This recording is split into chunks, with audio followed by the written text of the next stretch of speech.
Quiet, please. Our next speaker is really helpful, nice, and smart classmates. She's really cares about kids,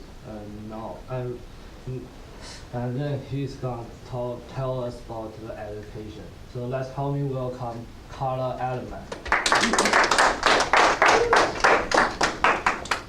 Oh.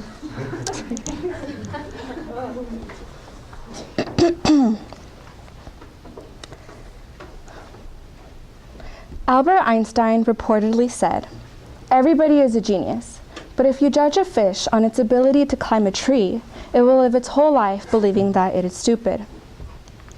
This quote points out a serious flaw in the education system of the United States. According to Gardner's theory of multiple intelligences, there are 9 types of intelligence, but we are only tested on 2 of them in standardized tests. If our scores are low, we are considered inadequate, but that might not be true at all. Think of it this way. A nurse says you can get a really good idea of a person's health by measuring his or her height and weight. However, would you go to a doctor that presented a full picture of your health by only measuring your height and your weight? Our answers would be, of course not. Numerous tests would have to be taken in order to get a specific view of your health.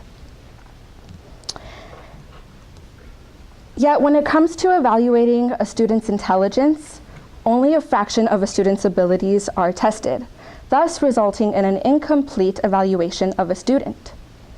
If you consider this idea in light of the No Child Left Behind Act in the United States, which focuses on standardized tests as the main tool for student evaluation, then you can clearly see how deeply flawed the system is. Standardized exams only test verbal linguistic and mathematical logical intelligence. Other intelligences not tested include visual spatial, bodily kinesthetic, musical, interpersonal, intrapersonal, and naturalistic intelligence. As you can see, it is presumptive to say that standardized test scores show a complete representation of a student's intelligence. If children have taken numerous tests throughout their education, passed them, and achieved things, why make them take more? Standardized tests could be eradicated and children could just learn for pleasure rather than for an inaccurate score. Plus, testing every single detail of a student could be extremely time-consuming and expensive. In 2006, Ken Robinson presented a profound case on TED Talk on creating a system that nurtures creativity rather than one that undermines it. He told the inspirational story of Gillian Lynn. Gillian Lynn was told to have a learning disorder when she was in school. This was because she had the constant urge to move and fidget around when she was in class. She was taken to a doctor. The doctor, luckily, realized that she didn't have a learning disorder. Rather, he realized that she just learned a little bit differently than the rest of her classmates. The doctor suggested she be taken to a dance school. As soon as Gillian went to dance school, she immediately fit in. She was surrounded by people like her, people that needed to move to think. Gillian is an extremely accomplished ballerina, actress, choreographer, and she's a multimillionaire. Gillian is an example of somebody who's bodily kinesthetic intelligent. There are so many more stories like Gillian's. Everybody learns differently. Some people, like Gillian, need to move to flourish. Some people are auditory learners. Some people need visual aids.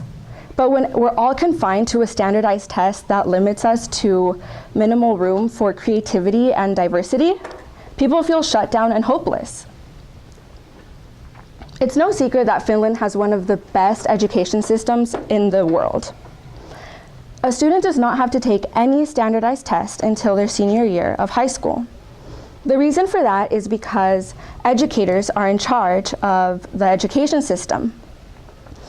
As a result, a Finnish child has a better chance at receiving a quality education, no matter if he or she lives in a rural town or an urban city. According to the most recent survey by the Organization for Economic Cooperation and Development, the differences between the richest and the poorest students are the lowest in the world in Finland. Equality should be our motto in the US like it is in Finland. We should also place more educators in charge of the education system. In conclusion, everybody is completely unique from everybody else. We all learn differently. Having standardized tests that minimize us to a score is completely ridiculous and inaccurate. We all learn differently. Why? Because we're all our own kind of genius.